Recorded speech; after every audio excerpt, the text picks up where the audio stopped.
hasratku, rinduku memuji, memuliakan. Bapak, Ibu, dan Saudara yang terkasih di dalam Tuhan kita Yesus Kristus, saya percaya kita semua di dalam keadaan yang baik, di dalam pertolongan dan perlindungan Tuhan.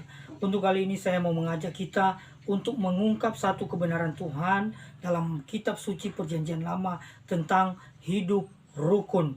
Natsnya ada di dalam Mazmur pasal yang ke-133. Saya akan coba bacakan ayatnya bagi kita. Lembaga Alkitab Indonesia memberikan judul Persaudaraan yang Rukun.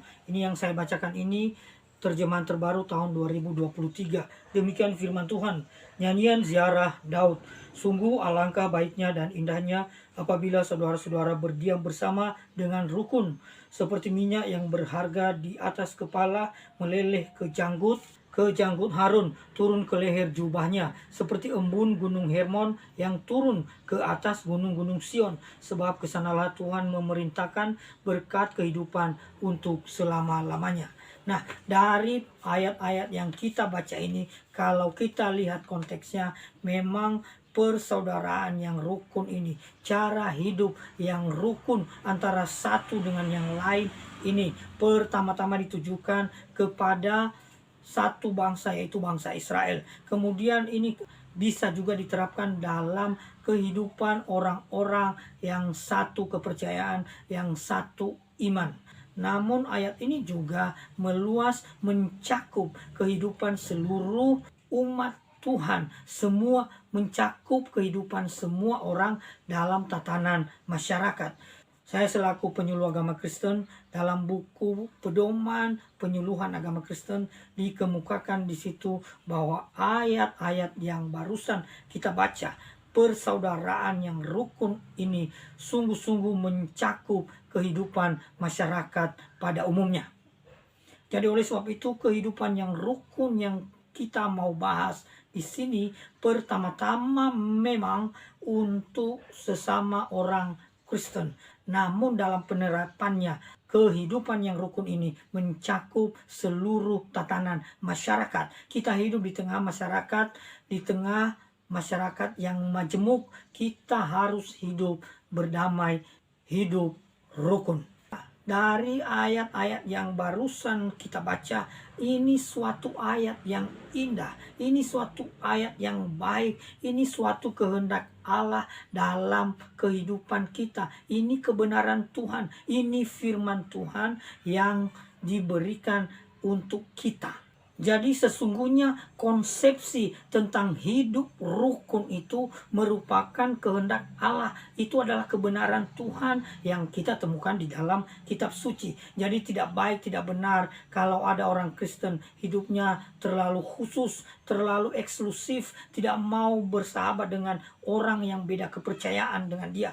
Bahkan saya melihat orang-orang Kristen, ada yang tidak mau hidup berinteraksi dengan baik terhadap sesama orang Kristen yang beda konsep, yang beda doktrin. Ini sesuatu hal yang salah kaprah. Ini ketidakbenaran dalam kehidupan yang tidak sesuai dengan kehendak Tuhan. Sesungguhnya hidup rukun adalah kehendak Allah. Ya, Allah Tritunggal senantiasa hidup bersekutu, hidup rukun, dan itulah yang harus kita lakukan. Berdasarkan konsep kitab suci yang barusan kita baca, saya mau ungkap kepada kita ada 3 prinsip, ada 3 kebenaran Tuhan mengenai hidup rukun ini. Ya, pertama-tama kita lakukan dalam keluarga, di dalam gereja, kemudian berkembang luas di dalam masyarakat, dan bahkan untuk seluruh dunia. Pada akhirnya orang-orang Kristen kelak menjadi orang-orang yang mengedepankan cara hidup yang rukun, yang memproklamirkan cara hidup yang rukun, yang mempelopori kehidupan yang rukun di tengah-tengah masyarakat. Jadi 3 kebenaran firman Tuhan tentang hidup rukun adalah hidup rukun itu kehendak Allah. Yang kedua, hidup rukun itu baik dan indah. Dan ketiga, hidup rukun itu membawa berkat. Atau dengan kata lain, hidup rukun menjadi sarana Allah untuk menyalurkan, menyatakan, mencurahkan berkatnya. Nah, kita bahas satu persatu. Yang pertama, hidup rukun adalah kehendak Allah. Disebutkan di situ, alangkah baiknya dan indahnya bila saudara seiman hidup dalam kerukunan. Itu yang barusan kita baca tadi. Allah menghendaki umatnya hidup bersekutu, hidup damai, hidup dalam kerukunan. Jadi tidaklah baik, tidaklah bijak apabila ada orang-orang yang tidak mau bergaul, yang tidak mau bersahabat, yang tidak mau bekerja sama, yang tidak mau berinteraksi dengan orang lain. Sebab apa? Allah tidak mau cara hidup yang seperti ini. Tuhan mau hidup bersekutu. Tuhan mau kita hidup rukun. Pertama-tama untuk sesama orang percaya. Dan kemudian meluas kepada seluruh masyarakat. Kepada semua orang di lingkungan kita. Dimanapun kita berada. Kita harus menjadi pelopor dari hidup rukun itu. Mengapa? Karena itu adalah kehendak Allah. Walaupun secara eksplisit tidak kita temukan kata itu bahwa hidup rukun merupakan kehendak Allah. Namun demikian, dalam keseluruhan kitab suci kita menemukan konsepsi bahwa hidup rukun, hidup dalam persekutuan adalah kehendak Allah. Jadi Allah senantiasa bersekutu, Allah senantiasa rukun ketika menciptakan manusia, ketika melakukan kegiatan penebusan keselamatan manusia. Allah berunding dalam perundingan ilahi. Allah terlibat. Allah senantiasa bersekutu melakukan secara bersama-sama. Jadi di dalam Kejadian pasal 1 ayat yang ke-26. Marilah kita menciptakan manusia. Jadi senantiasa bersekutu. Itulah Allah kita, Allah Tritunggal. Demikian juga dalam Yohanes, ya, dalam Yohanes pasal yang ke-17 ayat 11. Tuhan Yesus sendiri berdoa supaya umat Tuhan senantiasa bersatu. Ya, demikian juga dalam 1 Yohanes pasal pertama ayat yang ketiga. Tuhan menghendaki kita senantiasa bersekutu bersama-sama, hidup dalam kebersamaan, hidup dalam kerjasama yang baik dan indah, hidup dalam persekutuan. Amin, Bapak Ibu. Ini kehendak Allah. Allah Tritunggal merupakan pola dan teladan sempurna dalam persekutuan, ya. Maka ia menghendaki kita hidup rukun sebagaimana ia juga senantiasa bersekutu. Allah senantiasa bersekutu. Jemaat mula-mula memberikan teladan kerukunan ini sebagai persekutuan yang erat, ya. Dalam Kisah Para Rasul pasal 5 ayat 12. Marilah kita taat pada kehendak Allah untuk hidup dalam kerukunan. Kita tinggalkan, kesampingkan egoisme kita. Cara pandang yang menganggap diri paling benar. Inilah masalah yang kita temukan di antara orang-orang Kristen. Kita tinggalkan itu. Kita kesampingkan. Kita mau hidup bersama. Kita mau hidup dalam kedamaian dengan semua orang.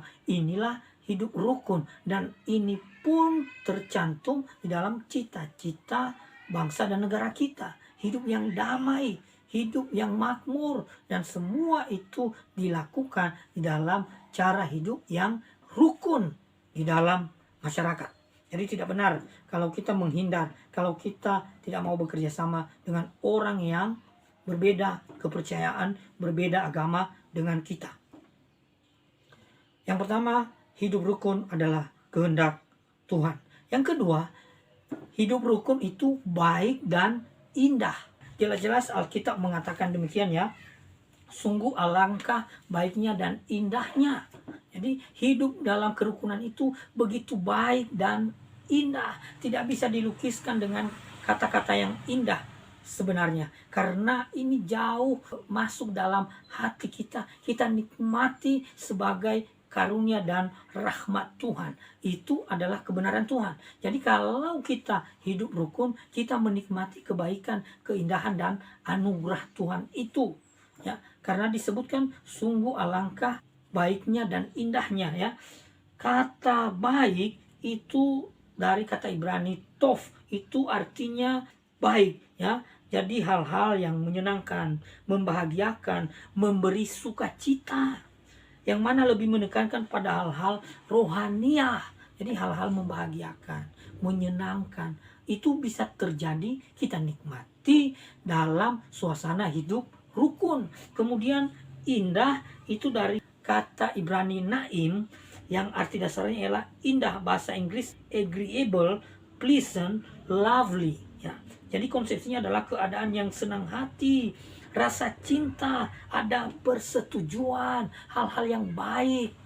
Jadi dua kata ini, baik dan indah, ini sebenarnya saling melengkapi untuk menunjukkan kekuatan yang luar biasa, indahnya, nikmatnya yang kita peroleh dengan cara hidup yang rukun. Kata Naim ini juga dipakai untuk menggambarkan indahnya hubungan antara Daud dan Yonatan dalam 2 Samuel pasal 1 ayat yang ke-23. Dalam kerukunan itu mereka saling membela, saling mengasihi seperti mengasihi diri sendiri. Jadi Daud dan Yonatan, walaupun ayahnya Yonatan benci kepada Daud, namun Yonatan tetap mengasihi Daud. Kata Naim itu diterjemahkan saling mengasihi di situ. Hidup rukun juga artinya saling membela, saling menolong. Jadi tidak ada rasa kebencian. Itu indah sekali, itu baik sekali. Jadi hidup rukun itu baik dan indah. Selanjutnya di dalam kitab suci ya, dilukiskan juga bagaimana baik dan indah seperti minyak wangi yang dituangkan ke atas kepala Harun, dan seperti indahnya salju yang mengalir dari bukit Hermon. Dapat kita katakan bahwa ini begitu indah. Ya, ada orang-orang yang pernah pergi ke Timur Tengah di Israel sana. Mereka saksikan betapa indahnya salju-salju itu seperti yang mengalir dari bukit Hermon yang disebutkan di situ. Dan mungkin kita tidak bisa bayangkan saat ini minyak yang mengalir dari kepala Harun turun ke jenggotnya. Itu disebutkan, itu dikatakan sebagai sesuatu yang sangat baik, sangat indah. Jadi dapat kita simpulkan bahwa hidup rukun itu baik dan indah, dan kita akan menikmatinya apabila kita melakukannya. Amin, Bapak Ibu. Ini saya katakan bukan hanya kepada masyarakat Kristen secara khusus, tetapi kepada semua orang. Saya mengajak kita menjadi orang-orang yang hidup rukun dengan sesama, dengan semua orang, hidup berdamai, berinteraksi dengan baik, dan kita menikmati hal-hal yang baik dan yang indah. Bukankah ini yang dikehendaki di dalam cita-cita bangsa dan negara kita? Bahkan saya yakin dan percaya semua agama mengajarkan cara hidup yang baik, cara hidup bersekutu, cara hidup yang rukun. Amin. Itu yang kedua, hidup rukun baik dan indah. Yang ketiga, hidup rukun ada berkatnya. Hidup rukun adalah berkat, ya. Kalau kita baca di dalam bagian terakhir pembacaan kita, disebutkan di situ, sebab kesanalah Tuhan memerintahkan berkat kehidupan untuk selama-lamanya. Jadi kehidupan yang rukun merupakan suatu wadah bagi Tuhan, bagi Allah kita untuk mencurahkan berkatnya. Jadi kalau tidak ada wadah, Tuhan tidak akan mencurahkan berkatnya. Tetapi kalau ada wadah, yaitu kehidupan yang rukun, kehidupan yang bersekutu, maka di tengah-tengah umat yang hidup rukun itulah Tuhan memberkati, Tuhan mencurahkan berkatnya yang tidak terbatas. Mau berkat Tuhan? Mau diberkati oleh Tuhan? Hiduplah dengan damai dan rukun. Hiduplah dalam persekutuan. Maka saya tidak setuju kalau ada orang berkata, sudah saya mau ibadah sendirian, saya tidak mau ibadah, nanti menimbulkan banyak masalah lagi. Itu tidak benar. Justru kita harus hidup dalam kebersamaan. Kita hidup dalam persekutuan, bisa saling mengisi, bisa saling menolong, bisa saling mengingatkan, saling melengkapi.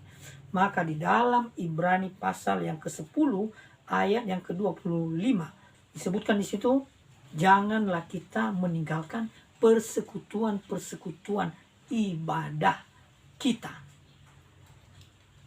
Ini kehendak Tuhan. Kenapa? Di sini kita temukan kebenaran lagi bahwa di dalam persekutuan itu, di dalam cara hidup yang rukun itu, Tuhan mencurahkan berkat-Nya. Kita memperoleh berkat Tuhan. Kita memperoleh mujizat Tuhan. Kita memperoleh kebaikan-kebaikan Tuhan. Kesembuhan, kesehatan, finansial, dan sebagainya, dan sebagainya. Kehidupan yang damai, yang indah, itu kita peroleh, kita dapatkan di dalam cara hidup yang rukun. Cara hidup yang bersekutu. Amin, Bapak Ibu. Saya yakin semua setuju dengan kebenaran Tuhan ini. Oleh sebab itu, pada bagian yang terakhir ini, saya mengajak kita untuk hidup dalam kerukunan. Sebab itu adalah kehendak Allah. Sebab itu adalah hal yang baik dan indah, dan kita akan nikmati. Dan yang terakhir, bahwa di dalam kehidupan yang rukun itu, kita memperoleh berkat-berkat Tuhan. Kebenaran Tuhan secara tegas mengatakan, sebab kesanalah Tuhan memerintahkan berkat kehidupan untuk selamanya. Apa yang mau diragukan lagi? Ini sudah kebenaran mutlak. Mau berkat Tuhan, hiduplah dengan damai dan rukun. Hidup dalam persekutuan. Jangan malas datang ke gereja. Jangan malas datang dalam persekutuan-persekutuan ibadah.